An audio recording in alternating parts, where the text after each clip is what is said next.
UCC বা uniform civil কোডের নামে নিয়ে আসছে। এই বিলের অবশ্যই আমরা বিরোধিতা করবই,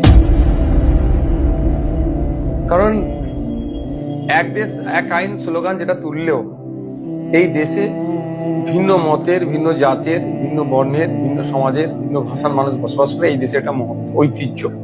সারা পৃথিবী জুড়ে যত না ভাষাভাষী আছে আমাদের ভারতবর্ষে দেখতে গেলে অনেকাংশ কম।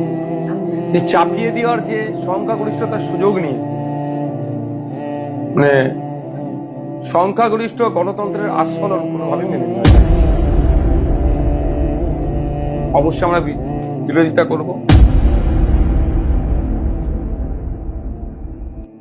কারণ এই ইউনিফর্ম সিভিল কোডের মাধ্যমে যদি নিয়ে আসে তাহলে আর্টিকেল 25, আর্টিকেল 26, আর্টিকেল 29 পর্যন্ত আক্রান্ত হবে।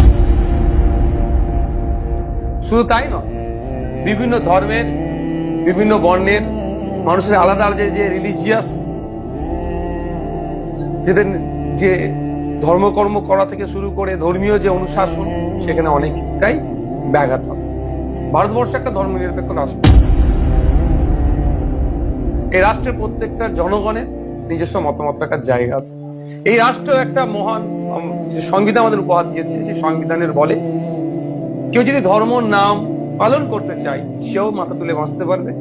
কেউ হিন্দু, কেউ মুসলমান, কেউ খ্রিস্টান, কেউ জৈন, যে যে ধর্মটা প্র্যাকটিস করতে চাক না কেন, এক্সটেন্ড করতে চাক না কেন, সেটাও রাইট এই সংবিধান আমাদের দিয়েছে।